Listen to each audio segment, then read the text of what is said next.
y de encuadre en la cobertura, relacionado de lo que tiene que ver con la parte operativa, pero tenemos un plantel de alumnos que son todos profesionales, la mayoría son médicos,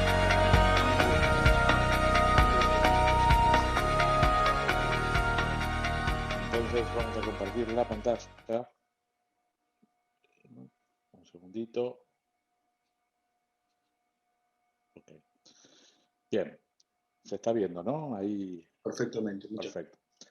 Bueno, vamos, como les comentaba, vamos a hablar de lo que son las investigaciones en fuentes abiertas. Vamos a ver un poco qué son las fuentes, su tipificación, es decir, lo que es abierto, lo que es una fuente cerrada, que son fuentes semiabiertas o semipúblicas en el ciberespacio. Y esto es muy interesante porque, como vamos a ver, gran parte de la información hoy es públicamente accesible. Digamos. Hace décadas atrás se hablaba de que solo el 3% era, digamos, se requería tener cierta confidencialidad. Hoy se dice que el 99% de la información es pública. Hay un 1% solamente que es información reservada. Como me pedía recién el doctor, me presento rápidamente, no a los fines del detalle, sino de contarles que tengo experiencia en el mundo público y en el mundo privado. En el mundo de las aseguradoras trabajé varios años en Aon Risk Services, justamente en la parte de riesgo, la parte de sistemas y de simulación, de seguros y demás, desde la ciberseguridad. Pero en el mundo público también trabajé en una fuerza de seguridad, en la Policía de Seguridad Aeroportuaria, la única fuerza de conducción civil en el área de tecnología, de investigaciones. Luego fui director de cibercrimen, coordiné las 4 fuerzas federales en lo que es la investigación, digamos, la parte de cuando sucede algo, desde la óptica de la investigación penal, criminal. Previo a todo lo que es el mundo público, también trabajé en Movistar, como compañía telefónica en el área de ciberseguridad. Y esto lo digo en el sentido de que hay un hilo conductor, ¿no? Digo que más allá que sea el mundo público, privado, sea la persecución penal, la investigación académica o la investigación relacionada con la ciberseguridad, el hilo conductor es que hoy el ambiente operacional, como le dicen los teóricos de la defensa, es único y las capacidades requeridas para investigar un fraude este, de seguro, un delito penal, un fraude en Internet o alguien que hizo un ciberataque contra una página web, son básicamente las mismas. Por supuesto, una charla de hoy 2 horas, no es mi idea que salgan expertos, pero sí que tengan una noción, que tengan algunas herramientas prácticas que vamos a ver en línea para hacer investigaciones con herramientas que están públicamente accesibles, que son gratuitas y que pueden utilizar a través de Internet en el ámbito de cada uno de sus trabajos, ¿no? Para eso, ¿no? Vamos a ver los siguientes temas. Vamos a ver algunas definiciones específicamente. Vamos a hacer las definiciones concretas de cuándo es una fuente abierta, cerrada, con ejemplos particulares. Cuando nos adentremos en herramientas, vamos a comenzar viendo temas absolutamente sencillos, quizás para algunos son medio obvios, pero son muy importantes repasarlos desde una óptica específica que es la investigación, no solamente el usuario, son los buscadores y los metabuscadores y demás, la moderación de noticias, este bombardeo permanente que hay en lo que hace a noticias de múltiples medios, cómo puedo hacer para moderar y poner foco en lo que a mí me interesa, los análisis de imágenes, redes sociales, entre estos dos últimos 2 puntos se va a ir, y quiero poner mucho foco en prácticamente el 40% del tiempo que voy a hablar, y algunos recursos importantes que quiero dejarles, como las diferencias entre la dark web y la deep web, y alguna desambiguación de términos que muchas veces en el bombardeo de temas que aparecen día a día se entremezclan, ¿no? Y que es importante por lo menos que consideren algunos de estos términos a la hora de encarar una investigación. Para comenzar vamos a hacer algunos pequeños, digamos, algunas definiciones que para nosotros son muy importantes. Estamos hablando de hacer investigaciones a través de medios digitales, investigaciones a través de fuentes abiertas en el ciberespacio. Entonces, lo primero que tenemos que preguntarnos es, ¿qué es el ciberespacio? Y hay tantas definiciones como técnicos hay sobre la faz de la Tierra. ¿Y por qué es importante definir el ciberespacio? Porque va a definir mi ámbito de estudio. Entonces, de un tiempo a esta parte, los distintos investigadores de Argentina tomamos una definición que fue incorporada en la Estrategia Nacional de Ciberseguridad del año 2017, que está basada a su vez en una norma ISO de la familia 27000, que define el ciberespacio en un, digamos, un párrafo enorme, en el que tomo esta frase que es muy importante. El ciberespacio es el espacio virtual que interconecta personas y dispositivos. Y esto tiene dos definiciones medulares importantísimas para la investigación. Porque si uno pudiera hacer una encuesta rapidísima a lo largo del país, les van a decir que el ciberespacio es igual a Internet.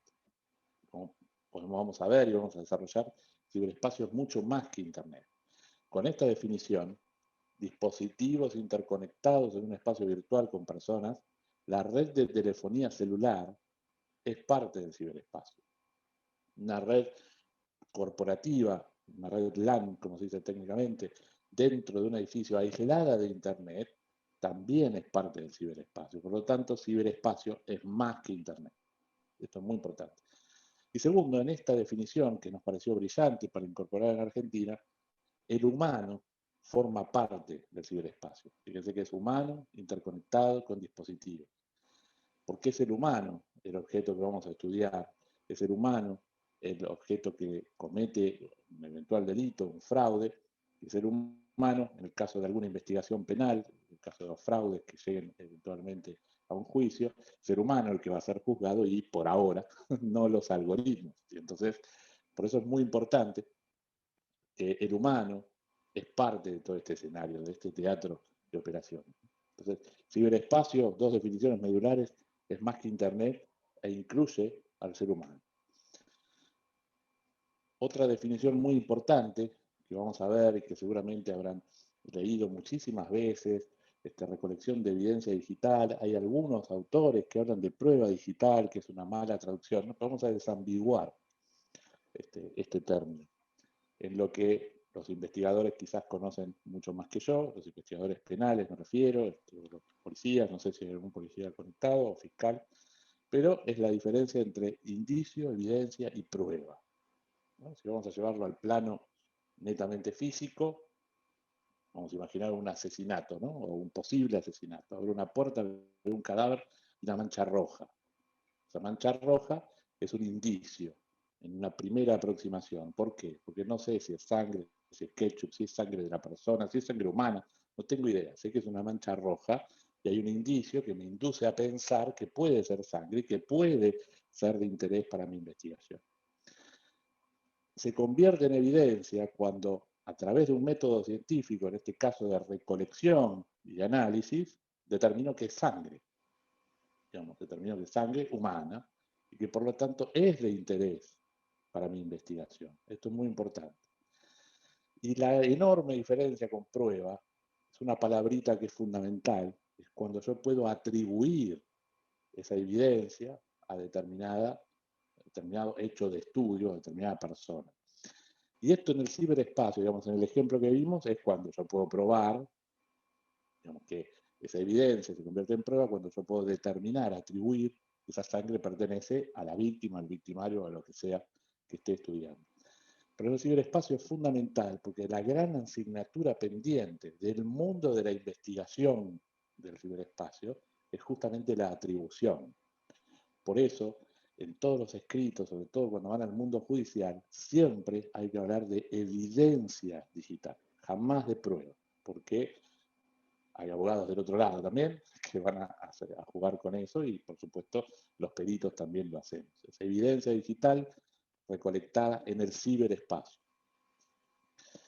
Y un tercer elemento que tenemos que tener en cuenta para nuestra investigación en el ciberespacio, en las fuentes abiertas, es una línea de tiempo, porque la enorme cantidad de información que van a ver, sobre todo recolectando de redes sociales y de fuentes públicas, hace que haya lo que se conoce en el marco de una investigación como contaminación cruzada. Es decir, ustedes no hacen un análisis de una línea de tiempo, se pueden encontrar en una misma publicación cosas que en realidad son viejas y que exceden el marco de su investigación y que tal vez contaminen la verdadera prueba.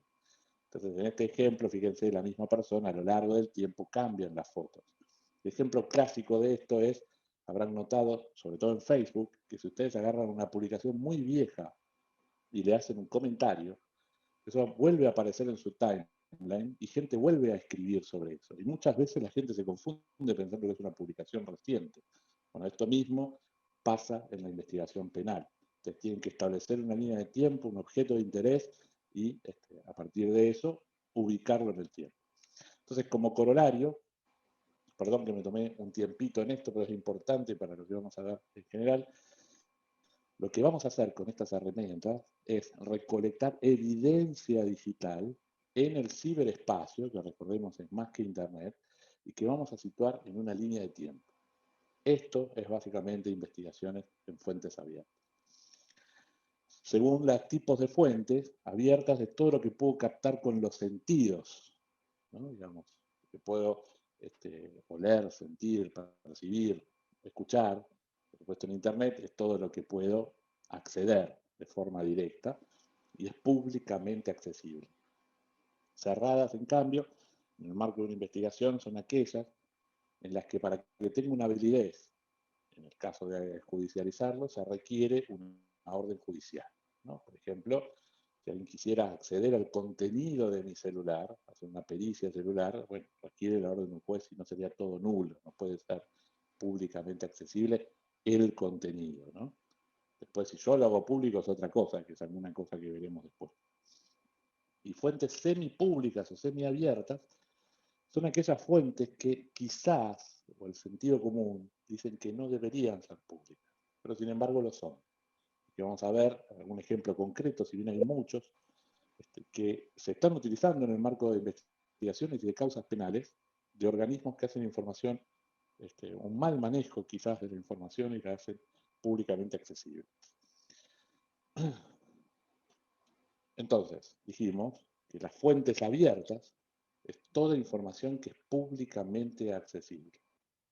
Entonces, esta información, cuando yo la obtengo, la proceso, hago un análisis y a partir de eso hago una difusión, entra en algo llamado el ciclo de inteligencia, y es de ahí la sigla que en el resto del mundo, OSINT, significa Open Source Intelligence, inteligencia de fuentes abiertas. Sucede que en Argentina la palabra inteligencia hace mucho ruido, digamos, se la emparenta con el espionaje y como ven, no tiene nada que ver, tiene que ver con un ciclo científico de recolección, análisis y difusión de información, en este caso pública. Pero cuando lean OSINT en algún buscador o busquen más recursos de lo que les voy a dar, es inteligencia en fuentes abiertas. En Argentina decimos investigaciones en fuentes abiertas. Seguramente esta frase la vieron muchísimas veces, la conocen de memoria, ¿no? Lo que ocurre en Las Vegas queda en Las Vegas, ¿no? Pero no. Hoy queda en todos lados, menos en Las Vegas, lo que ocurre en Las Vegas. Porque quieran o no, estando en Las Vegas, digamos, ¿no? Con el celular prendido, por ejemplo, están dejando una huella, un rastro digital. Por el solo hecho de tener el celular prendido, están rebotando o buscando señal en distintas antenas y celdas y alguien podría probar que en determinada hora el celular de ustedes estuvo en Las Vegas, pero también voluntariamente mucha gente deja información en las redes sociales, Foursquare, Google, Facebook, Instagram y demás, y otras tantas veces semi-voluntariamente, por el hecho de tenerlo instalado, Facebook o Google registran tu visita. Cada tanto habrán notado que te preguntan, ¿qué te pareció tal bar? ¿Cómo sabe que tú? Bueno, todo eso es parte de la configuración y va dejando un rastro digital. Es decir, lo que ocurre en Las Vegas ya no queda en Las Vegas, queda en todos lados. Me gusta hablar de este paralelismo cuando hacemos investigaciones y de lo que ocurre en Las Vegas no queda en Las Vegas.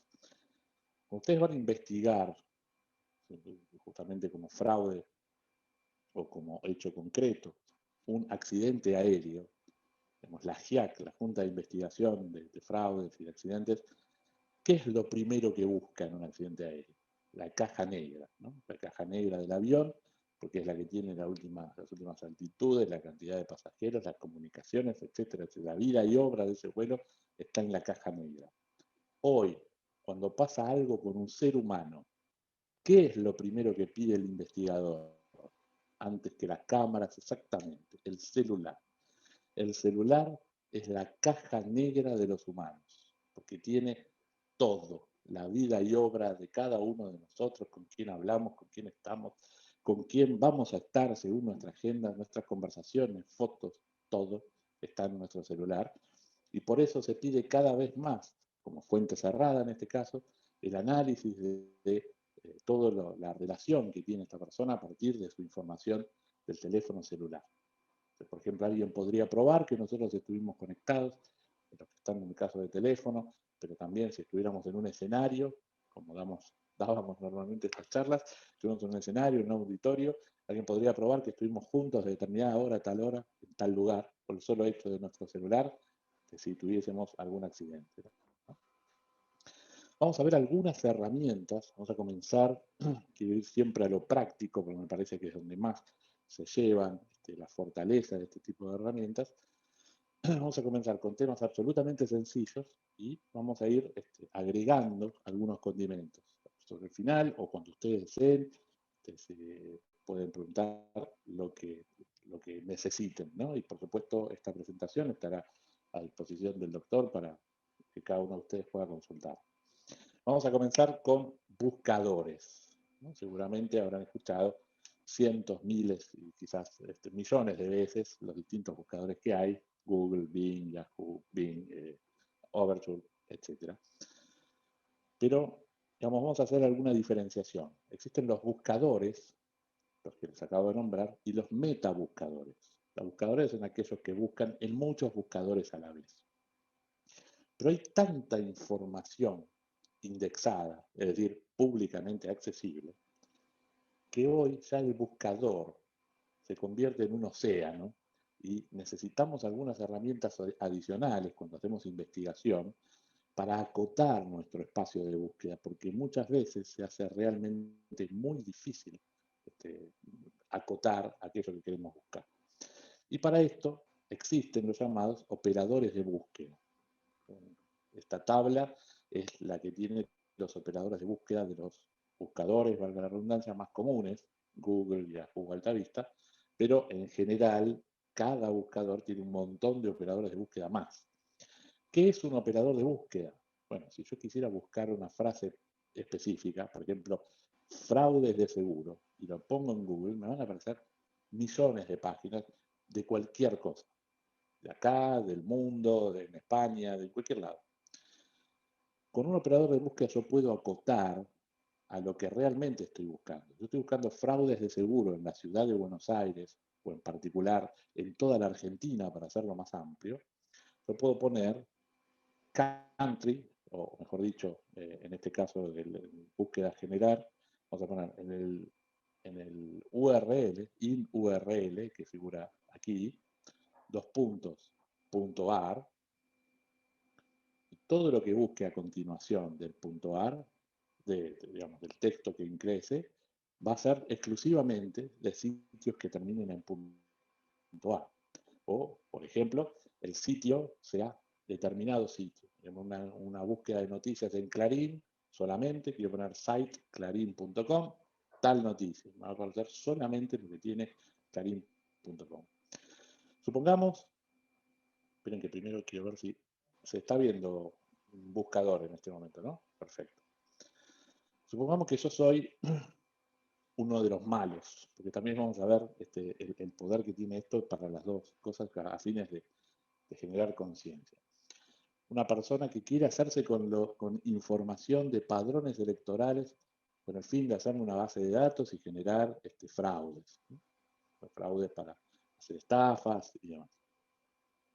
Si yo pongo padrón electoral en Google, créanme que van a aparecer millones de ofertas y de búsquedas. Pero yo quiero armar una base de datos. Entonces puedo agarrar un archivo estructurado, por ejemplo un PDF, un Excel, etcétera, que hable del padrón electoral en Argentina.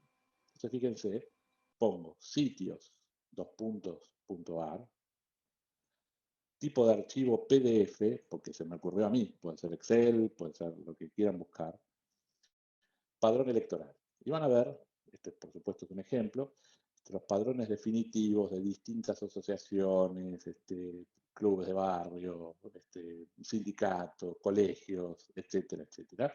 Y eventualmente, cuando están publicados, algunos padrones de municipios, provincias, etcétera.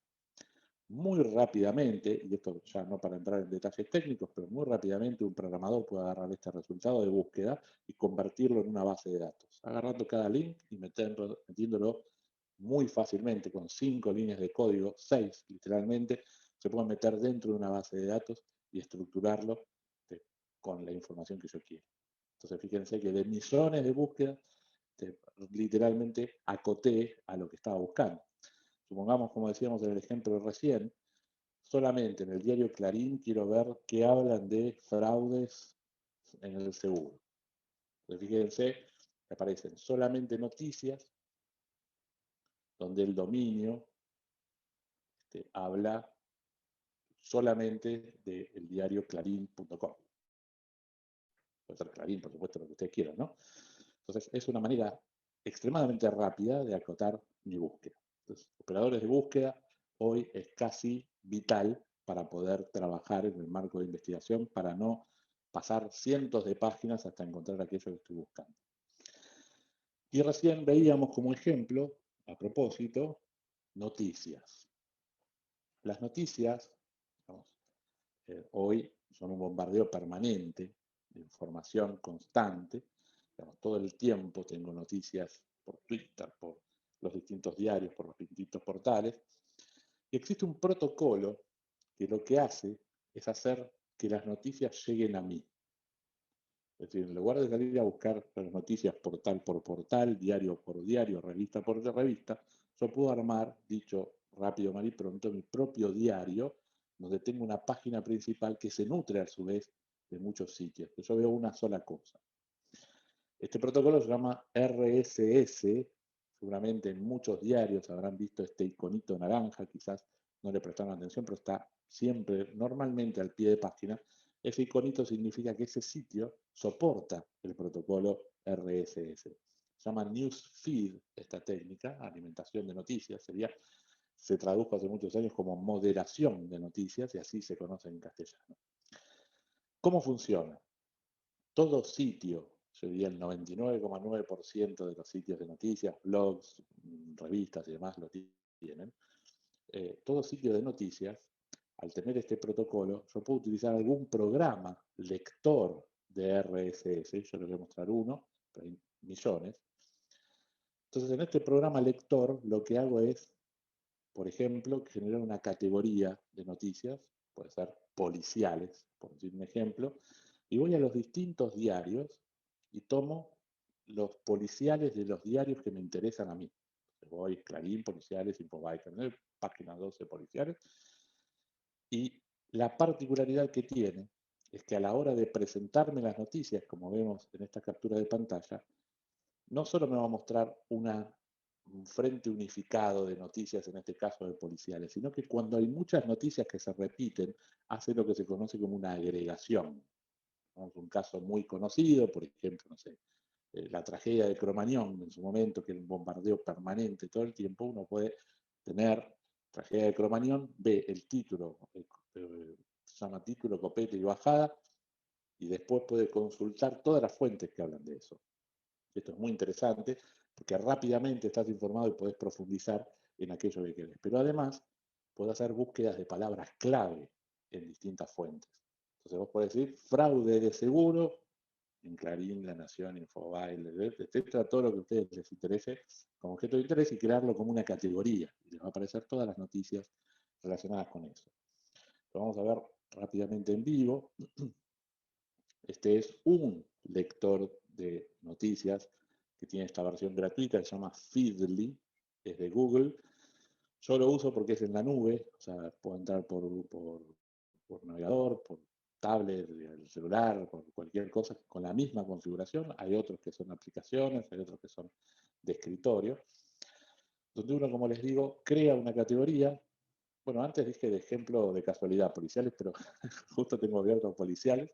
Y fíjense que me agrupa las noticias de policiales de esto es lo que hoy es considerado como más popular, según los índices de los distintos RSS que fue bajando. Entonces, fíjense que rápidamente digo, hay un preso por el caso de femicidio de María Maldonado, hallaron con vida a la joven, etcétera, etcétera, etcétera. Y digo, rápidamente, si me interesa, digo solamente foto, título, copete, bajada, y si quiero profundizar más, ahí sí voy a ver el sitio completo con la nota. Entonces, muy rápidamente, de mi objeto de interés, tengo un paneo rapidísimo y estoy informado. Lo que en la mayoría de los objetos de estudio o en las áreas de las unidades de investigación tienen lo que es explotación de prensa. Todas las mañanas siempre hay alguien que subraya aquello que les interesa la investigación, lo que están monitoreando. Esto es una herramienta vital, porque rápidamente cualquier persona, no específicamente quizás el más nuevo, hace la explotación. Acá lo puede hacer cualquiera.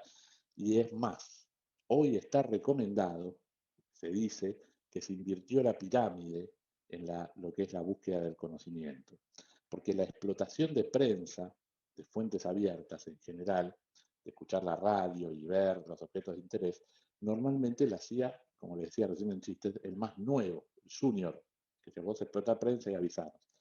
Hoy hay tanta información que muy por el contrario, el que haga la explotación tiene que saber, tiene que tener la habilidad, el conocimiento y por lo tanto el expertise para poder separar la paja del trigo. Entonces tiene que ser justamente el más avesado, sentarse a hacer explotación de medios o de fuentes abiertas. Y por eso estas herramientas son fundamentales, porque si la persona más avesada se pone a explotar prensa, no puede hacer aquello para lo que realmente tiene que estar en ese lugar, ¿no?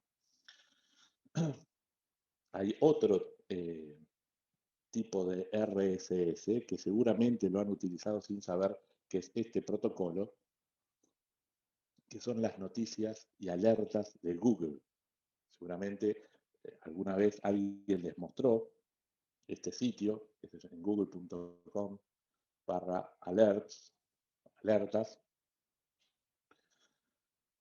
Ustedes pueden crear una alerta de las palabras clave que les interesa. En este caso, fíjense que todo lo que es ciber, palabras con ciberterrorismo, ciberseguridad, o de cibercrimen, o delitos tecnológicos, etcétera. O me creé otra de narcotráfico, de cuando estaba en la unidad de cibercrimen, que me llegue, por ejemplo, un resumen con todas las noticias que hubo en ese día con esa alerta, o también si es un tema muy candente que les interesa estar actualizado, que en cuanto aparezca algo les avise. ¿Cuál es la diferencia entre tener un RSS como programa o una alerta de Google que hace que te llegue un mail? Que si bien Google tiene acceso al 99% de los sitios, si son sitios de suscripción, es decir, son sitios que ustedes quieren consumir, como por ejemplo el SIG de noticias de la Corte, o un servicio de suscripción pago como Clarín, La Nación, etcétera, para la nota completa, con el programa ustedes pueden configurar su usuario y clave para consumir esa noticia. Con este sistema de alertas, normalmente no les va a llegar una alerta porque es un sitio pago o privado, salvo algunas excepciones como Clarín, que sí la noticia te la deja consumir, pero no el contenido, ¿no? Pero realmente también es muy útil porque ustedes pueden crear alertas que una vez al día, una vez por semana, una vez por hora, les llegue lo que sea que estén estudiando, cómo es que fue apareciendo. Fíjense, hoy de narcotráfico hay una nota que Página 12 habla para enfrentar narcotráfico, en La Nación hay una nota que dice condenan al jefe de la banda, y así con las palabras clave que a ustedes les interesa. Vamos a entrar en un tema que empieza a ponerse un poquitito más técnico. No es técnico en el sentido de análisis de protocolos, pero si hay algo que no se entiende, me avisa. Aprovechando para darle un poquito de aire al Sí. disertante, le pedí por favor que analice la computadora de todos los alumnos como para que podamos tener después una idea de cuál es el próximo curso que les voy a vender. Así que Pablo, de eso. Está muy bien, está perfecto. El análisis de imágenes. Hoy casi todo es visual, ¿no? Digamos, las redes sociales, las aplicaciones celulares, la mayoría de los sistemas que utilizamos se basan más en imagen que en texto. Incluso Twitter, que es 100% texto, tiene muchas fotos, lo mismo que WhatsApp, que es muy gráfico y demás. Ustedes seguramente en algún momento, por cuestiones laborales, han utilizado el buscador de imágenes de Google, ¿no? Los que no lo conocen, se los muestro rápidamente. Buscador de imágenes de Google. Vamos a entrar primero.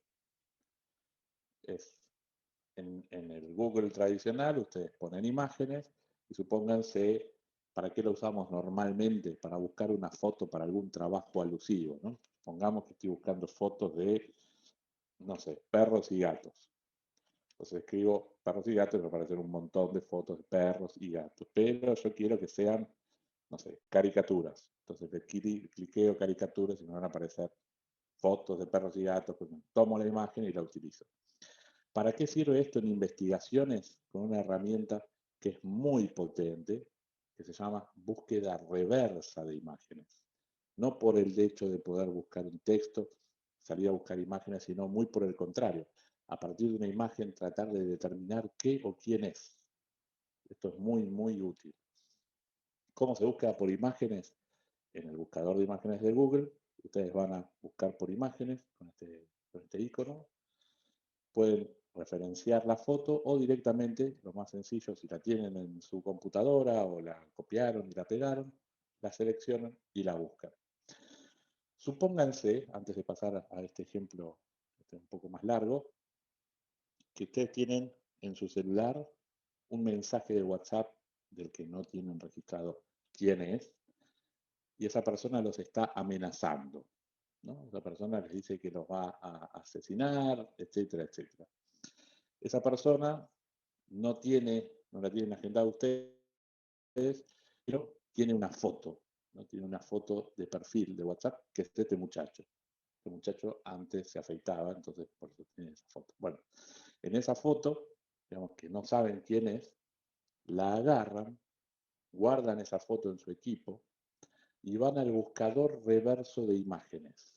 Esto lo tengo ahora lo vamos a mostrar en vivo, pero lo tengo prearmado porque suele tardar cuando es con personas. Pero fíjense que ustedes suben la foto de la persona y a partir de la foto de la persona, cuando esta es a su vez una imagen utilizada en redes sociales o en varias entradas, ya se los asocia a una persona.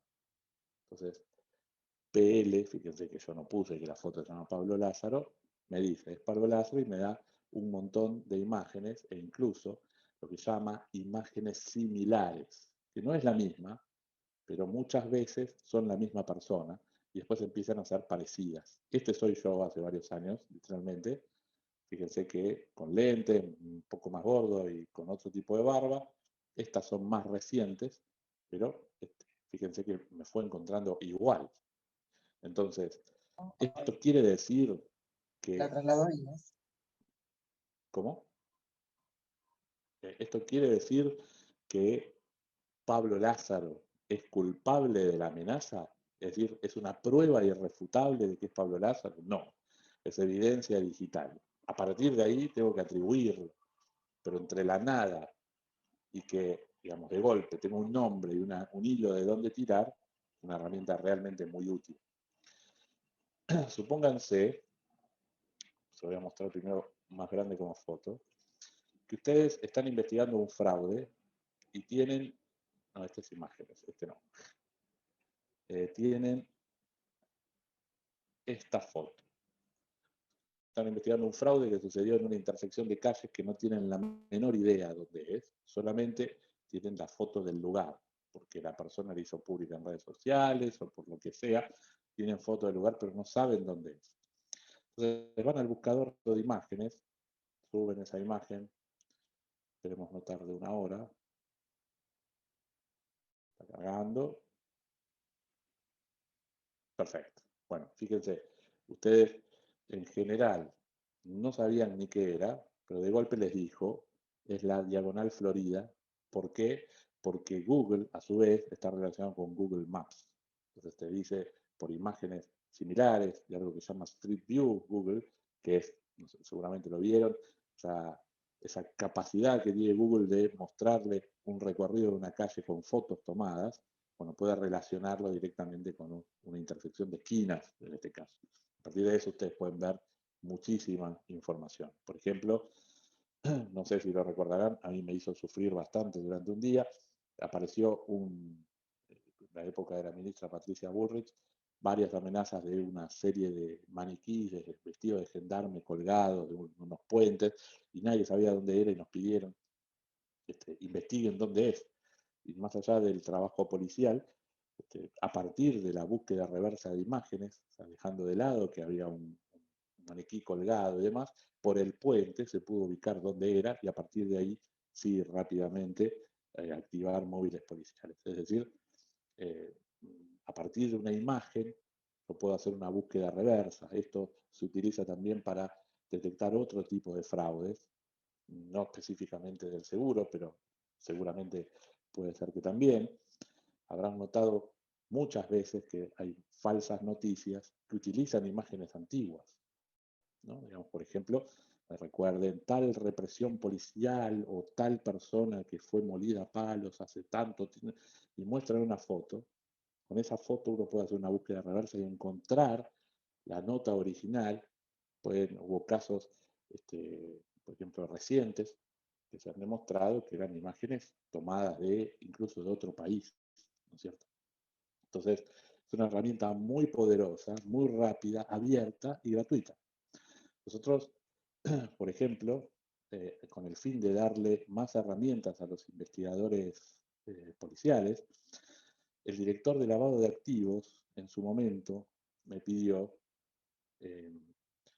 cómo podemos hacer para, digamos, en el marco de un allanamiento de lavado de activos, y esto se lo transmito a los fines de cuestiones de fraude de arte, tal vez, ¿cómo podemos hacer para que el policía o el investigador que esté en el allanamiento sin ser un especialista en arte, bueno, además de dinero, oro o cosas bien obvias, puede darse cuenta si una obra de arte vale la pena reportarla, ponerla en el acta y demás, o no? Entonces empezamos a desarrollar como procedimiento la búsqueda reversa de imágenes en este sentido.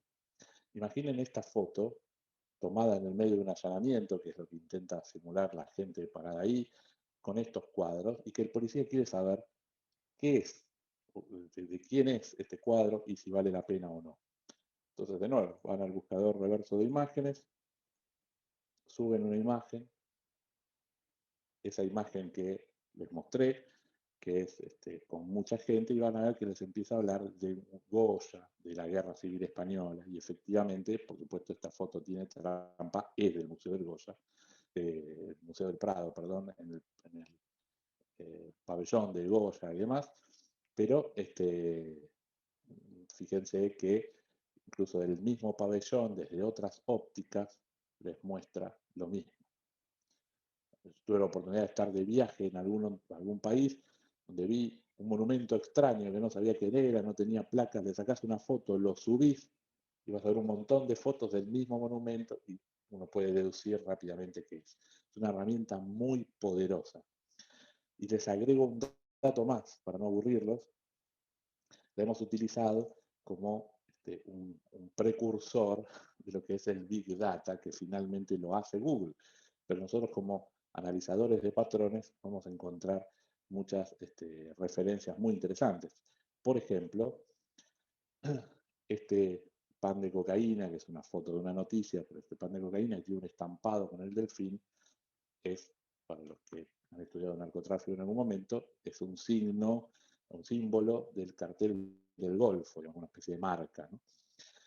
Nosotros, justamente, probando otra cosa en investigación con imágenes, búsqueda reversa de imágenes, subimos esta imagen que nos causó mucha gracia porque la detectaba, seguramente ahora también, como eso, como una torta, digamos, ¿no?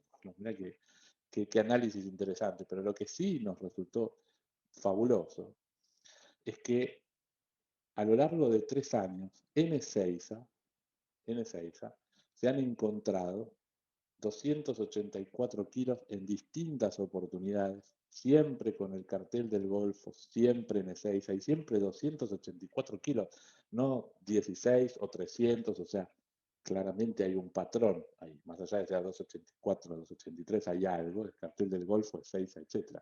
Se lo trasladamos en su momento a la Policía de Seguridad Aeroportuaria, pero ¿cuánto nos llevó a nosotros? 3 clics, ¿no? 3 clics analizando una imagen y hace un entrecruzamiento de noticias.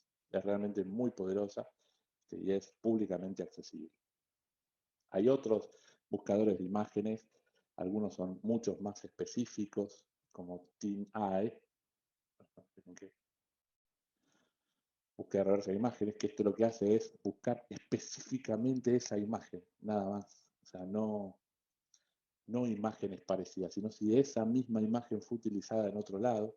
Y fíjense que en este caso, como es una foto de un cuadro conocido de Pablo Picasso, es muy útil. Ahora, si es una foto desde otro ángulo y demás, no es tan bueno tener. O sea, es muy bueno para conseguir fuentes que hablen de un tema específico. Después tienen uno que es bastante útil también, que es Bing, el buscador de Microsoft, también tiene un buscador de imágenes, pero fíjense que dice buscar con imágenes, que tiene una herramienta que a mí me resulta muy interesante, si bien el buscador en sí no es tan lindo.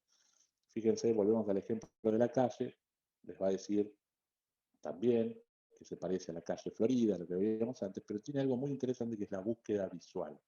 Esta opción que está acá, donde ustedes sin editar la foto, simplemente en línea pueden decir, no, pero no busques toda la foto, busca este pedacito, que es este edificio que quiero saber qué es. Y, bueno, ahí está, sí, el edificio que me acompaña es el edificio del Banco Boston, ¿no? Digamos, son pequeños chiches, pero el concepto es básicamente el mismo. El concepto es, a partir de una imagen, salgo a buscar dónde fue utilizada. Y en el caso de Google, además, tiene imágenes similares. Eso es muy, muy poderoso, ¿no? Esperen que me perdí la presentación, no sé dónde está acá. Redes sociales. Acá nos podemos acercar al gran meollo de las fuentes abiertas, ¿no? Hoy empezamos por Facebook. Facebook, que es la misma empresa, Facebook, WhatsApp e Instagram. Facebook compró estas últimas dos hace un tiempo ya. Tenía, y voy a hablar en pasado porque, bueno, fue público, pero se los resumo muy rápidamente porque es un debate muy largo. Facebook tenía una herramienta muy poderosa llamada Open Graph o Graph Search. Era básicamente como un lenguaje de consulta, un lenguaje donde uno podía requerirle a Facebook información de perfiles, de grupos, de personas. Uno podía decir, mostrame personas que hayan puesto que viven en Argentina, tengan tal rango de edad y que le hayan dado like a, por ejemplo, no sé, Aerolíneas Argentinas. Entonces, rápidamente uno tenía una nómina de personas que cumplían determinado criterio. ¿Qué pasó? En el medio pasó el problema de Cambridge Analytica, que lo habrán visto en distintos medios, donde hubo una mala utilización de esto para, bueno, fines políticos. Facebook fue llevado a juicio, muy en resumen, a cercenado, digamos, limitado muchísimo la posibilidad de hacer estas consultas sobre perfiles, sobre personas y sobre grupos. Entonces, era una herramienta muy poderosa que la usábamos, por ejemplo, en causas penales bastante grandes. A mí me ha tocado la oportunidad, un juez penal de Mar del Plata, un juez federal de Mar del Plata, nos pidió en una causa de trata probar la relación de las víctimas, la posible relación de las víctimas previo a la captación. Obviamente el juez tenía alguna hipótesis, pero para nosotros fue tan fácil como conseguir los perfiles de algunas de las víctimas y ver qué tenían en común con Graph Search. Y nos aparecían fotos donde estaban etiquetadas las personas, eventos a los que asistieron en conjuntos, y podemos probar la hipótesis del juez. Hoy podemos hacerlo, pero tiene una vuelta un poco más técnica, bastante más complicada. Antes era literalmente hacer 4 o 5 clics. Yo voy a mostrar algunos ejemplos del hecho la ley, hecha la trampa. Repito, es un poco más técnico, no es con el fin de que salgan expertos, pero sí me interesa que se lleven, que esto existe, que esto lo pueden utilizar y eventualmente investigarlo y desarrollarlo, ¿no? Les voy a mostrar una página que se llama Sawdust, sawdust.github.io. Esto después está en la presentación. No sé si están grabando, si está grabando, lo digo. Sí, si están grabando, es sawdust.github.io. Estoy grabando la clase, Pablo, y después se las paso para que las vuelvan a ver o alguno que se la perdió. Fenómeno. Sí, fenómeno. Me gustaría, si me podés después pasar el PowerPoint, también se los envío a través de un grupo. Sí, con gusto, después se los paso. Esto lo que me permite hacer es tratar de simular lo que hacía el Graph Search de forma nativa, pero con una pequeña simulación, por supuesto mucho más acotada, pero es una herramienta externa que me permite hacer determinados tipos de consultas. Por ejemplo, si yo quiero buscar publicaciones de determinada persona que cumplan determinado criterio, lo que puedo hacer es poner publicaciones de Pablo Lázaro que hablen de, no sé, Malvinas. Pero hay una vuelta de rosca un poco más técnica. Antes yo ponía, literalmente en inglés, mostrarme publicaciones de Pablo Lázaro en Facebook. Hoy no puedo hablar de Pablo Lázaro. La vuelta técnica es que lo que tengo que poner acá, no sé si llegan a leer, dice Entity ID. El ID es un número único que identifica el perfil que quiero investigar. ¿Por qué? Porque el nombre del perfil puede cambiar infinidad de veces. Lo que nunca cambia es el ID, el número que te asignó Facebook cuando creaste la cuenta. Tiene una vueltita técnica conseguir el ID, hay que mirar el código fuente de la página en el navegador, buscar determinada palabra y copiarlo, pero también existen paginitas que te lo hacen por vos. Esta es una de las tantas que hay, se llama lookupid.com. Uno copia el perfil que quiere investigar, en este caso el mío, pablolázaro.3, pones el perfil que querés investigar, lookup, y te va a decir cuando ande. A ver.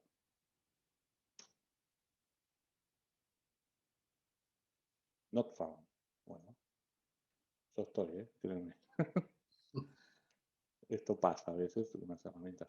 Bueno, ahí te devuelve un número que es el que utilizas acá. Lo probé hace un rato y estaba abierto con mi ID, pero bueno, pasa. Es prueba y error el Facebook ID, porque justamente no estamos haciendo algo nativo de Facebook, sino que son pequeñas trampas para poder hacer utilización.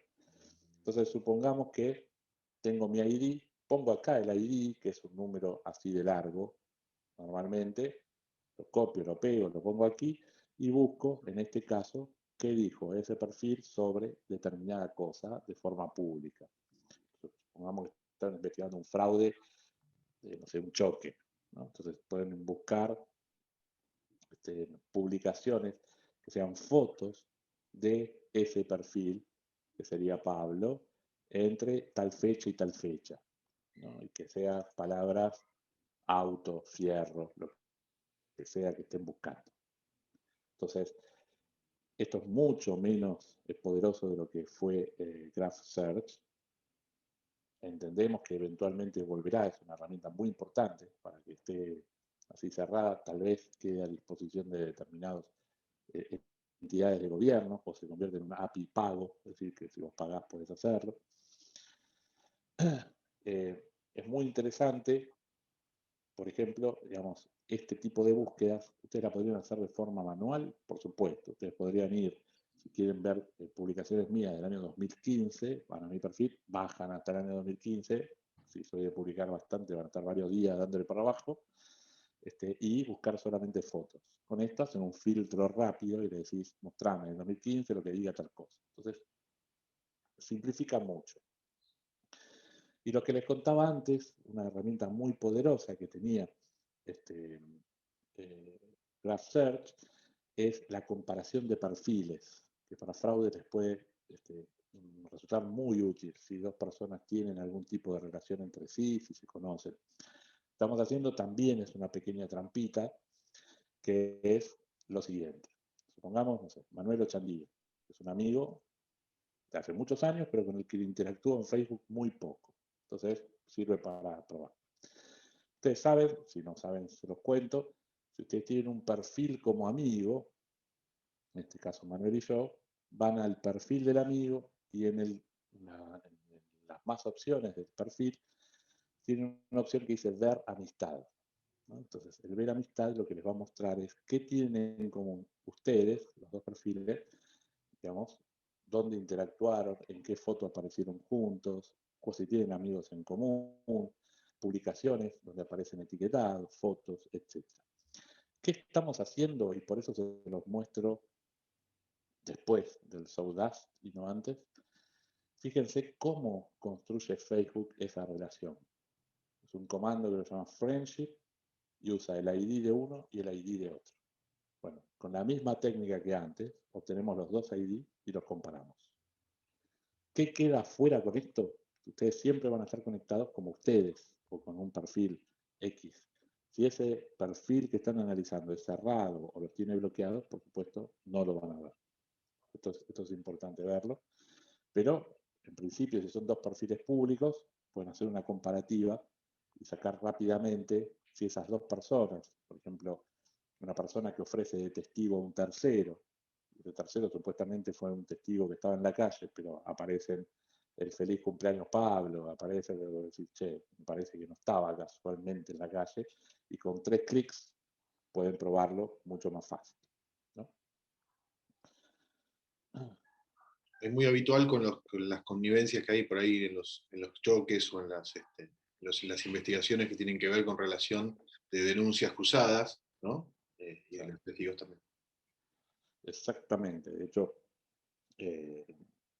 puse, ahora les decía, foco en particular en comparativa de personas, porque entiendo, o al menos lo que me tocó ver, que gran parte muchas veces de las investigaciones de fraude es ver si determinadas personas se conocen o cómo se ofrecen determinadas pruebas y demás, ¿no? Entonces creo que es una herramienta muy importante para eso.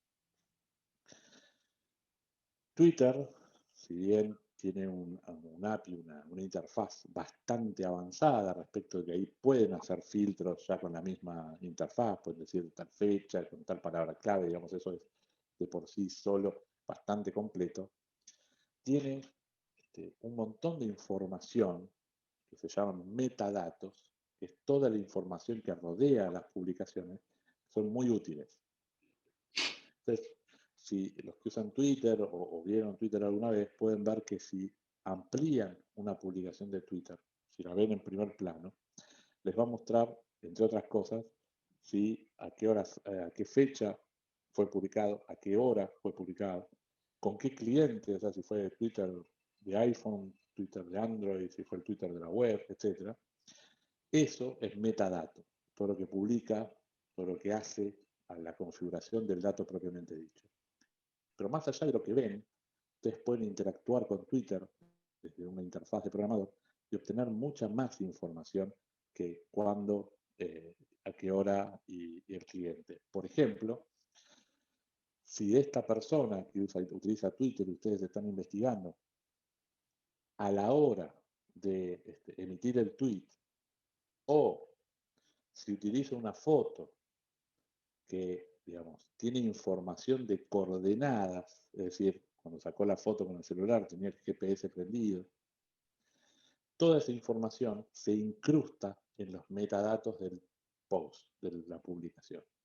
Hasta hace un tiempo era por defecto, con el solo hecho de tener el GPS prendido, quedaba grabado. Hoy le pregunta al usuario, si bien hay muchos que dan todo que sí, como saben, también hay muchas publicaciones antiguas que son igualmente válidas porque sigue siendo la misma persona.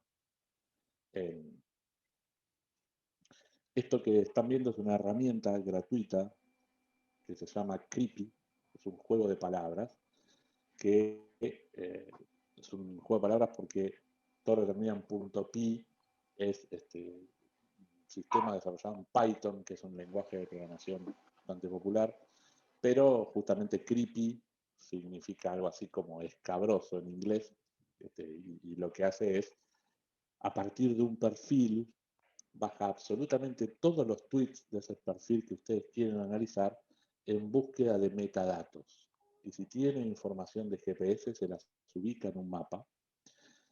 En color azul, las que tienen información de GPS real, en color amarillo, en esos esa falsa ubicación. Ustedes habrán visto que pueden poner estoy en tal lugar, no quiere decir que estén ahí, esto están poniendo estoy en tal lugar, bueno, eso se los marca en amarillo también, y le marca la cantidad de tweets que fueron emitidos desde ahí. Entonces, esta captura es un caso real de una persona que hacía pública fotos de menores, digamos, en paños menores.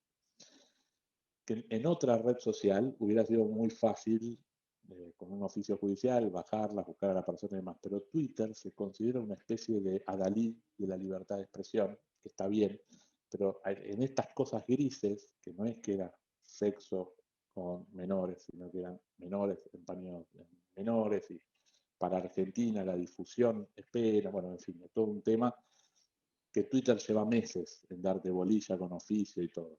Lo que pudimos hacer, más allá de Twitter y sus tiempos, en la causa propiamente dicha, lo que hicimos fue analizar los metadatos y en este punto que ven en rojo, que es una enorme cantidad de tweets, se pudo saber que es el lugar donde dormía esta persona, con ubicación perfecta desde GPS por el horario donde se emitían, ¿no? Entonces ahí sí, trabajo netamente policial, se analizó el domicilio y efectivamente se encontró a la persona, ¿no?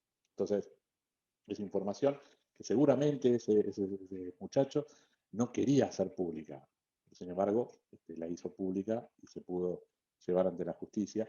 Lo mismo pueden utilizarlo para fraudes, en el sentido de estuve en tal lugar y bueno, y encontraste un tweet que el GPS dice que estuviste en otro, también les sirve, ¿no?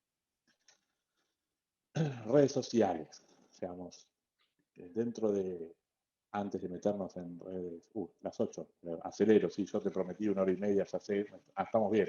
No, Pablo, olvídate, no hay problema. Nosotros estamos escuchando y veo atentamente, veo las publicaciones del grupo que están muy entretenidos con tu disertación. Bueno, Nos interesa mucho esto porque forma parte de, obviamente, de la necesidad que tenemos como liquidadores de seguro de conocer y saber de qué se trata la investigación. Y esto nos da pautas que inclusive son fuera, inclusive de la temática que estás dando. Así que muy agradecido. perfecto. Vamos para adelante. Entonces, redes sociales en general siguen siendo fuentes públicas. No hace falta hablar todavía de la dark web y de otros sistemas quizás más escondidos. En la dark web vamos a hablar de estas cosas, pero en las fuentes públicas como Facebook también pueden encontrar un montón de armas y de ilícitos que se dan directamente en grupos de WhatsApp. Es muy conocido en la mayoría de los juzgados un grupo que se llama, porque se sigue llamando, motos crudas, que ya hasta el nombre te está diciendo acá vendemos motos robadas, y ahí se vende cualquier cosa. Obviamente le van cambiando los nombres, pero lo lees y te das cuenta, hablan de confites para balas, realmente hay toda una jerga incluso dentro de eso, dentro de la comunidad de los encuentros sexuales con Tinder y Grindr, hay hasta emojis, digamos, estos pequeños iconos que se ponen en los nombres, ya con determinada jerga que indica que determinada persona vende tal tipo de droga, es decir, hoy hay incluso una manera en las fuentes públicas de encontrar personas que están cometiendo un ilícito o un fraude, ¿no? Porque no hay un derecho defensa del consumidor del que compra drogas a través de Facebook, con lo cual también hay mucha estafa. Pero los malos también hacen inteligencia en fuentes abiertas. Lamentablemente, este tipo de casos que les voy a comentar ahora son cada vez más comunes. El primero, el que está acá a la derecha, ¿ese ruido es que hay un cacerolazo en general o es por acá por mi casa? No están escuchando. Por eso estoy escuchando No se escucha, ruido tremendo. No por el cacerolazo, digo, ¿qué pasó? Digamos, alguna noticia que me perdí. No, pero bueno. ¿Cómo es? El de la derecha es una tarjeta de crédito que un señor hizo público en Twitter, muy feliz, muy contento, porque terminaba en 777. Entonces, miren qué buena suerte que tengo, que mi tarjeta, pero al hacer público frente y dorso, imagínense qué quedó de esa tarjeta. Nada. Bueno, esto es un caso muy común, lamentablemente, digamos, porque uno asume quién va a estar mirando mi tweet, pero créanme que hay mucha gente buscando estas cosas activamente, ¿no? Y el otro caso es, lamentablemente, cada vez más común, que es el me fui de vacaciones, acá publico los pasajes y demás. Que por supuesto, digamos, hoy es casi inevitable.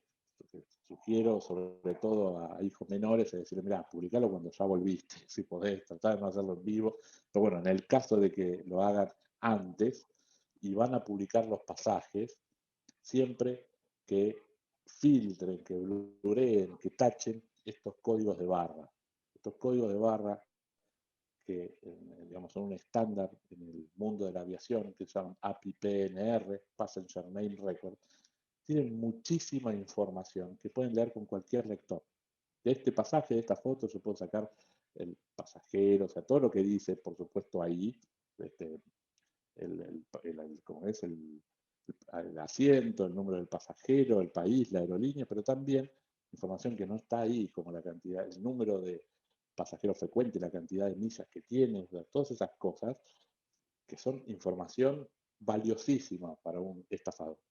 Entonces, de un solo código QR puedo sacar mucha información, además del peligro físico que presupone decir voy a dejar mi casa vacía. Vamos, esto realmente en otros países, por ejemplo, Shell, en Holanda o en Inglaterra, ahora no me acuerdo, pero en Europa, prohibió a sus empleados poner la autorrespuesta de vacaciones de los mails, porque hay bandas un poco más sofisticadas que las que conocemos, que van a estar acá en breve, que empiezan a mandar a los ejecutivos correos y están a la espera de la autorrespuesta de vacaciones porque se presupone que no va a estar en su casa.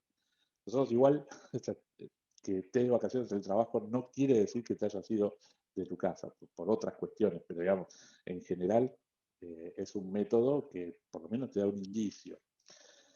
No sé si recordarán, yo lo tengo muy presente porque trabajé en la causa, pero hubo un caso bastante mediático hace 3 o 4 años de una señora que llamó a la obra social, que era OSDE, pidiendo un médico para la hija, y el que entró no era un médico, sino un ladrón que los ató, los desvalijó, etc. Bueno, todavía, hasta donde yo sabía, se estaba viendo si era un fraude, bueno, ya un ilícito de OSDE o de alguien interno, por supuesto, digo, o de quien sea, pero sí en la investigación quedó asentado que las personas, la señora en Facebook, escribió de forma pública, la nena tiene fiebre o tanto de fiebre, voy a llamar al médico. Eso es un canal de entrada, le dio la excusa al que obviamente la estaba investigando o buscando la manera de, con determinados textos, de llamar con una excusa. Entonces, muchas veces nosotros hacemos pública información que no deberíamos. ¿No? Sirva como concientización en general, que siempre aprovecho para comentarlo. Deep Web, Dark Web y demás.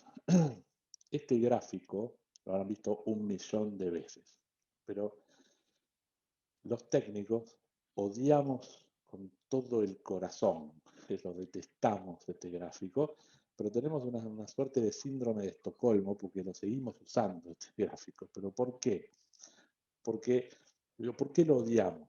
Lo odiamos porque básicamente lo habrán leído, les habrán dicho que este iceberg lo que significa es que la web superficial es solamente el pedacito que vemos arriba y la deep web es una enormidad.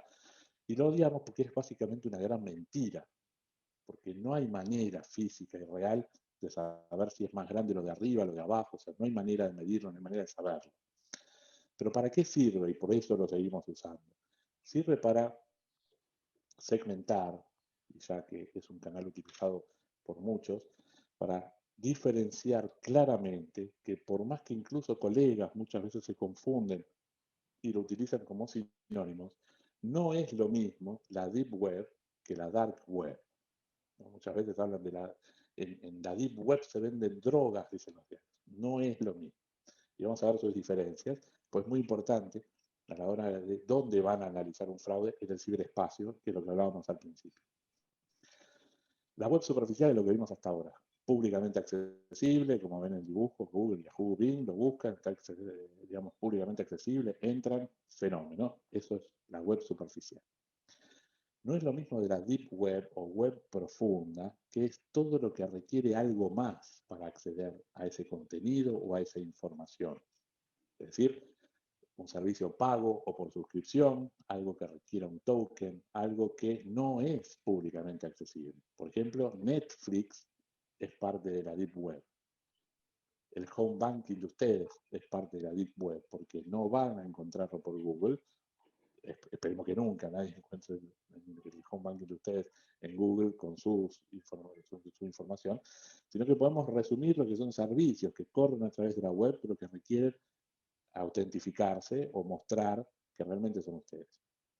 Que no es lo mismo que la dark web, que son sistemas, son redes pensados para la anonimicidad, palabra difícil, anonimicidad absoluta, tanto del cliente, o sea, del navegador, como del servidor. La red más conocida de la dark web es la red Tor, de Onion Router, que seguramente lo habrán visto en alguna oportunidad o se los habrán comentado. El cliente Tor, o sea, el navegador Tor, está pensado para pegar muchos saltos, pega por lo menos 5 saltos por distintos lugares del mundo.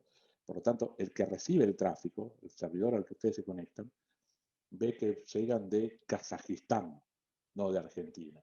Y si ustedes, por algún motivo, él quiere investigar quiénes son ustedes, por más que mande un oficio judicial a Kazajistán, se va a encontrar con que de Kazajistán llegaron desde Alemania, y así hasta llegar a Argentina es prácticamente inviable, no imposible, inviable que realmente los encuentren. Y el servidor, si alguna vez vieron algún documental o algo de la dark web, habrán visto que no son dominios.com, sino .onion, es el mismo concepto, pero al revés. Para llegar al servidor pasas por tantos saltos que realmente no sabes dónde está el servidor.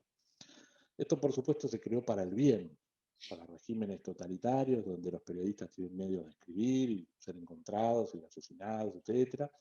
O para aquellos que están totalmente hartos de la publicidad basada en contexto de Google, Facebook y demás, que decís algo y ya te aparecen ofertas. Y bueno, está pensado para eso. Pero imagínense que un ámbito donde es muy difícil saber quién sos, rápidamente se convirtió en el paraíso de los cibercriminales. Por eso aparecieron foros como Silk Road o The Dream Market o algunos de los tantos que fueron públicamente conocidos, donde se vendían drogas, armas, órganos, algunos han leído, sicarios, porque nadie sabía realmente quién era la otra persona y por supuesto también hubo muchas estafas, ¿no? En algunas causas me ha tocado hacer agentes controlados, que son o compras controladas, donde uno compra para realmente después tirar de la cuerda y saber de dónde vino ese envío, que uno envía el dinero y nunca más aparece el producto, ni el servicio, ni nada de todo eso. Entonces, muy importante, Dark Web no es la Deep Web, y ustedes usan la Deep Web todo el tiempo, no es lo mismo que la red anónima, ¿no? Les voy a mostrar una herramienta, que esta la agregué para ustedes, para los que tengan que investigar temas económicos, que se llama Offshore Leaks. Es una base de datos de un consorcio de periodistas que se llama ISIG, que lo que hizo es compiló todas las bases de datos que hubo recordarán las famosas filtraciones que hubo de Mossack Fonseca y de todas estas, fue el Bahamas Papers, el Panama Papers, el Paradise Papers, como 6 o 7, donde uno puede investigar personas o empresas y saber si estuvo relacionada con alguna offshore, si tuvo algún comentario, etc. Para no comprometer a nadie, porque nunca me ha pasado, digo, vamos a poner algo muy genérico como Argentina, y van a ver que hay empresas que se llaman tal cosa Argentina. Les dice la empresa que están buscando, en qué filtración apareció, en este caso en Panama Papers, en qué jurisdicción tiene esa offshore, le dan clic a la empresa que les interesa, de donaciones, pero eso ahora no lo vamos a hacer, y les dice relación con bancos de distintos lugares del mundo y qué personas están involucradas. Si es una corporación, en este caso pueden buscar en Open Corporate, dan clic, además le va a dar información de cómo cotiza en bolsa en Estados Unidos y demás.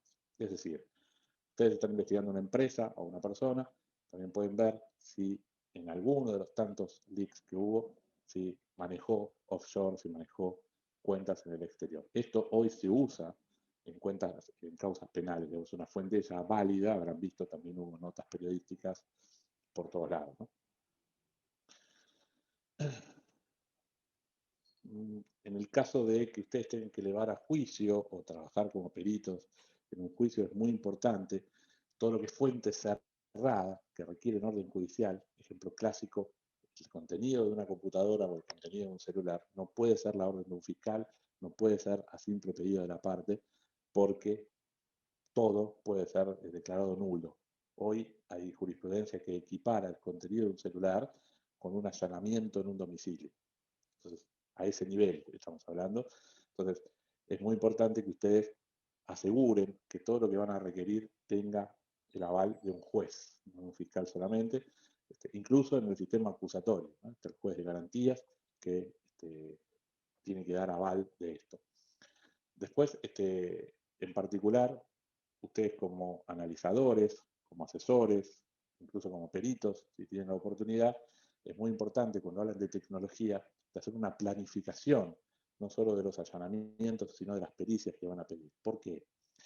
Porque el juez y el fiscal tienden a decir: baje todo lo que sea de interés para la causa de tales celulares. Y ahí tenemos dos problemas. Primero, que el policía que recibe eso para hacer la extracción del celular que ustedes quieren analizar en el fraude que están investigando, o de la computadora que están investigando, el policía no tiene la menor idea de qué está investigando. Solamente lee algo que dice todo lo que sea de interés. Y cuando vos no sabés y te dicen todo lo que sea de interés, ¿qué haces? Bajás todo. Cuando bajás todo, en dispositivos que tienen cada vez más capacidad, se requiere toneladas de discos para almacenar eso, que quizás me interesaba una foto.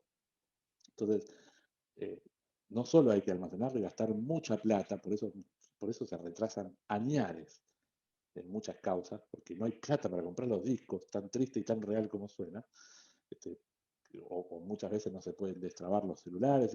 Nos referimos a cómo hacemos la pericia. Es muy importante que ustedes, como profesionales de este tema, digan: no, pero a mí no me interesa todo el celular, yo quiero buscar el rebote del celular en tal dirección, porque yo estoy seguro que esta persona estuvo acá. No necesitas bajar todo el celular para hacer eso, es un oficio de la telefónica. Entonces, es saber qué voy a requerir como fuente cerrada para pedir específicamente lo que quiero, porque si no es una invitación al desastre, a que dure años y nadie lo analice. Esto se los cuento básicamente y tristemente por experiencia, ¿no?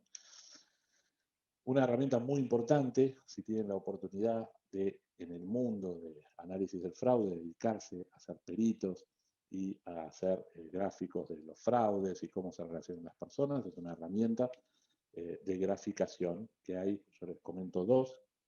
La más conocida, la que usan los policías y las fiscalías en general en Argentina, es un producto IBM que se llama I2, que uno le tira cualquier cosa y le encuentra relaciones. Por ejemplo, le tirás movimientos bancarios y te pone, por ejemplo, en el medio automáticamente quién es el que recibe más movimientos, quién envía. Entonces vos, mirando el gráfico, sabés que hay una persona de interés rápidamente. Y hay uno más chiquito, que incluso tiene una versión gratuita que se llama Maltego, que es bueno, pero requiere muchísimo trabajo lograr más o menos un gráfico interesante. Pero para causas chiquitas está muy bueno, ¿no? Uno puede relacionar Facebook con personas y demás. Eso no lo muestro en vivo porque es pesadísimo. Con cada clic vamos a estar un montón, sobre todo en vivo, que ya tengo estresado la conexión propiamente dicha. Pero, digamos, es también algo que pueden usar a los fines de ilustrar la causa que están tratando de mostrar, y es una herramienta hoy aceptada por los juzgados, ¿no? El I2, muchos te piden el I2. Y finalmente, para cerrar, sí, cumplí, dije hora y media, mira, 8:25. Feliz de cumplir. Hay algunas fuentes que llamamos semipúblicas, como le dije al comienzo, que no deberían, a mi humilde entender, ser públicas, pero sin embargo lo son y son explotadas. Son explotadas y son usadas en causas penales, y voy a hacerles algunas preguntas a los fines de reflexionar, pero por supuesto esto fue llevado realmente a distintos puertos, ¿no? Si yo les dijera, por ejemplo, por nombrar un caso solo, si ustedes en el marco de una investigación quisieran saber dónde trabaja el doctor en relación de dependencia, ¿no? Supongamos que es empleado de un lugar y quieren saber dónde trabaja. Normalmente, ¿qué harían? Un oficio a la FIP o al ANSES, a través del juez o del fiscal, o compran un producto como el Gnosis o el Sudamérica Data, que, bueno, en X cantidad de tiempo pueden saber realmente dónde trabaja. Si yo les dijera que un organismo público, sin querer, está publicando, para mí sin querer, está publicando dónde trabaja una persona, ¿es válido? Ahora les voy a mostrar qué y por qué. Supongamos, están viendo el navegador, ¿no? Sí. Supongamos que quiero investigar a una persona que se llama Rodrigo Bonini. Esto lo muestro siempre de ejemplo porque era mi jefe y está arreglado con él y lo uso de ejemplo porque está bueno siempre usar tu jefe. Entonces, Rodrigo Bonini, que era el director, sigue siendo el director nacional de investigaciones del Ministerio de Seguridad, quiero investigar, saber dónde trabaja. Entonces busco primero su quit. Esto es uno de los tantos sitios que te dicen el quit de cualquier ciudadano argentino, como quit online, pero también saben que es muy fácil de encontrar el quit de alguien. Se puede calcular, ¿no? Incluso sabiendo el DNI y demás. Entonces busco rápidamente el quit de la persona. La persona tiene este quit y ANSES tiene un módulo, un programa que se llama CODEM. El CODEM es un programa, por supuesto, pensado para el bien, donde el ciudadano puede consultar si su empleador le está haciendo los aportes correspondientes para la obra social, a los adherentes que tiene y todo eso. Cuando uno inicia la consulta de CODEM, fíjense qué es lo que me pide. El quill y el documento, digamos, lo mismo. Yo tengo el quill, sé por supuesto el documento, que es el numerito del mail, y un captcha que, bueno, por supuesto es para que no sea automatizado. Yo pongo el quit de la persona y me dice, tiene tal obra social. Pero si yo miro el formulario, fíjense que ANSES, Rodrigo, tiene este dato que para mí no debería estar. No te dice quién es el empleador, te dice el quit del empleador. ¿Qué hago con el quit del empleador? Lo pongo en Google y rápidamente me dice Ministerio de Seguridad de la Nación. Entonces, en 3 clics puedes saber desde un organismo oficial dónde trabaja una persona, dónde realiza sus aportes y demás. Esto, por supuesto, la pregunta tiene trampa. Un día le pregunté a un fiscal, no sé si hay muchos abogados presentes, pero además del doctor, me dijo una frase, un fiscal federal, cuando le pregunté, digamos, si esto era válido en una investigación, me dijo algo que no me voy a olvidar nunca más. Me dijo, en el marco de una investigación penal, lo que importa es la verdad real. Y a mí me mató la cabeza porque, siendo de sistemas, en una verdad real, me está diciendo una verdad que no es real. Pero bueno, no Bueno, importa. Pablo, Por eso, vos me estás hablando bueno, de un cambiamos, medio, entonces. me estás hablando de un medio que para nosotros no es real, como por ejemplo la web y otras cuestiones. No, quizás Entiendo, después me lo... habría que analizar lo que es para el derecho la verdad material, que tiene que ver con esto también, ¿no? De entender. Pero, Por eso, digamos, ¿no? Pero de la frase te juro que no me olvido nunca más. Pero lo que quiso decir es, si él como fiscal, digamos, cualquier tipo de información que pueda obtener por oficio simple, si no tiene que pagar una tasa que requiere la orden de un juez, etcétera, lo puede obtener, es válido en el marco de una investigación, incluso penal y demás, ¿no? Ahora, ¿qué no sería válido si por un error como esto yo tengo, por ejemplo, una lista de llamados entrantes y salientes de una persona? Eso sí requiere un oficio, por lo tanto, por más que sea públicamente accesible, no sirve en el marco de una investigación. Entonces, es bueno saberlo a la hora de nutrir una investigación, si va a ser elevada a una denuncia o a un juicio. Hay miles de estos ejemplos que organismos públicos dan información, por ejemplo, a partir de la patente de un auto, si ustedes van a la cuenta corriente y calculan lo que llama el código, el dígito de verificación que puso la Ciudad de Buenos Aires y otras provincias, poner la cuenta corriente con dígito de verificación. Cuando imprimen la boleta, arriba dicen quién es, y así hay miles de ejemplos. Entonces, es información que tal vez no debería ser pública, pero sin embargo lo es, y prueba que el 99% de la información es pública. Esto, digamos, se comprueba empíricamente, ¿no? Muchas gracias. Hasta acá. ¿Alguna pregunta, comentario, sugerencia? Muy interesante, muy interesante. Fue, por supuesto, un resumen a toda velocidad, pero Claro, imaginen que cada tema puede desarrollarse en una clase en sí misma, ¿no? muy bueno, muy bueno. Pablo, ¿me pasás por las dudas, por la PowerPoint. grabación? El PowerPoint y el administrador de la charla. Ah, sí, perdón. Ya, así me queda. Acá los compañeros seguramente alguna consulta de lo que estuvimos escuchando, aquellos que tienen un poquito más de experiencia también en lo que es investigación. Te cuento, Pablo, que tenemos algunos que son ayudantes de cátedra porque ya están avanzados en el tema, Ah, muy bien. así que a ver si se animan o no se animan, así no lo molestamos de más. Nos apabulló tanto, ¿Cómo, nos Eduardo? apabulló, nos apabulló tanto que le preguntaría que una computadora para No me digan eso, que me siento...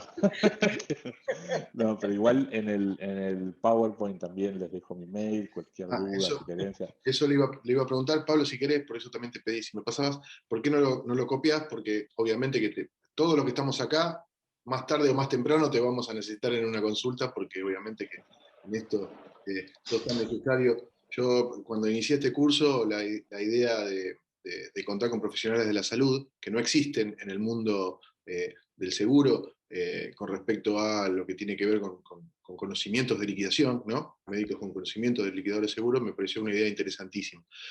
Obviamente que para ser liquidador de seguros vamos a abarcar todos estos temas, inclusive para cada una de las profesiones sos transversal, o sea, el expertise tuyo es transversal, porque el médico también tiene, por ejemplo, que podría tener que analizar si hubo una atención o si nota una lesión que ya viene de antigua data, si hubo una atención, si hay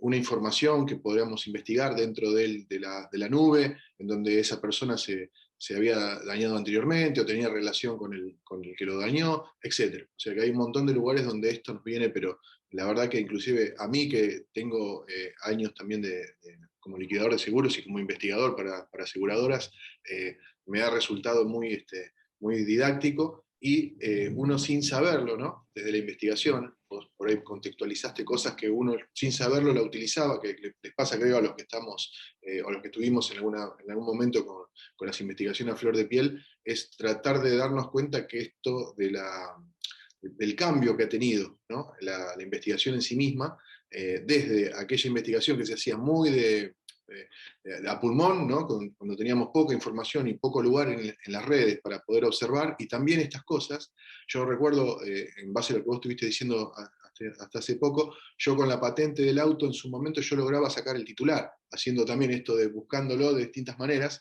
y que después se me fue bloqueando, y después, o también los informes comerciales antes eran mucho más fáciles de sacar, yo te estoy hablando de años bastante atrás, y ahora, bueno, esto de que hay que comprarlo, hay que pagarlo, hizo que se fuera restringiendo un poquito. Y sin embargo, me estás dando la vuelta para encontrar o continuar logrando esta No, actividad. totalmente. Y esto cambia todo el tiempo, como bien decís. Por ejemplo, algo que les iba a comentar recién me olvidé, me diste pie. Hay un sitio que se llama ciberpatrulla.com, donde en la página de enlaces tienen herramientas de lo que se les ocurra en fuentes abiertas. Supónganse que quieren investigar Instagram, y les va a dar un montón de páginas como esta, de temas de Instagram, pero lo novedoso de esa página es que está mantenida por la comunidad, es decir, un día deja de andar, como me pasó recién con el Facebook ID, y la vuelan de la lista de links útiles, ¿no?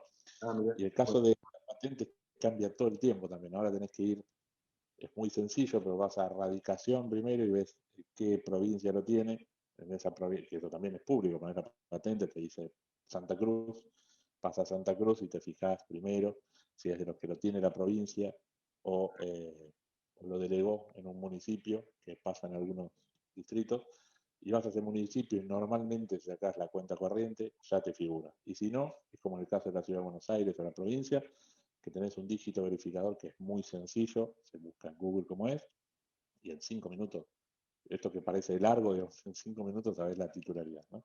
Y si no también te pasa, como nos pasaba a nosotros también en la investigación, finalmente después de luchar mucho conseguís el teléfono de alguien dentro de algún registro de automotor que también te pasa la información. Entonces, tenés las vías. Ya no es tan fuente abierta, pero, Claro, no está puesta pero abierta, sí, sí, pero sí, pasa, ¿no? Pasa claro. dentro de fuera de esto. ¿Alguno más que quiera consultarlo? Al ingeniero igualmente. Estoy viendo que ya hay participantes que han bajado el Tor, lo cual es buenísimo.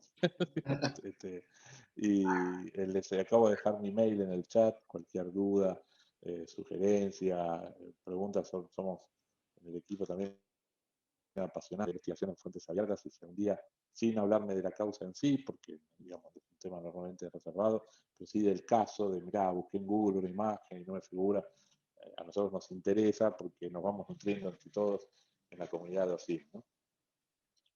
Muy interesante, Pablo. La verdad que muchísimas gracias por esta disertación. Todos, creo, por los comentarios del grupo, no estás en el grupo obviamente, y no te vamos a cargar para que no te molesten, pero los comentarios son buenísimos. Tienen el mail para contactarlo, que amablemente Pablo lo ha pasado. Como siempre, alguna consulta que necesiten también con esto, la hacen a través mío, también lo contacto si necesitan algo más directo, pero bueno. Es importantísimo, yo creo que empezar a notar que esta es la vía en donde nos tenemos que parar hoy día como para poder completar nuestra tarea investigativa, ¿no? No es escindible, ya no se puede separar lo que hoy comentó Pablo a lo que es la investigación. Hoy prácticamente, por eso yo le decía, ¿no? En otro momento histórico capaz que podía ser una herramienta más dentro de la investigación, y hoy creo que es al revés, ¿no? Que es la herramienta número 1 para poder lograr el puerto deseado, porque prácticamente, y con esta nueva realidad que tenemos en pandemia, nos ha dado a entender que hoy todo pasa prácticamente por acá, ¿eh? Todo pasa por esta pantalla. No sé si alguno más tiene alguna consulta. Fernando, te vi ahí con ganas, ¿no? Bueno, muchas gracias. Gracias a todos. Pablo, muy amable. Por favor, Muy amable, quedo en muy claro. línea, si querés, quedo en línea, cualquier cosa, quedamos a disposición también para seguir trabajando. Un gusto conocerlos. Muchas gracias por quedarse hasta esta hora. Nos vemos hasta siempre.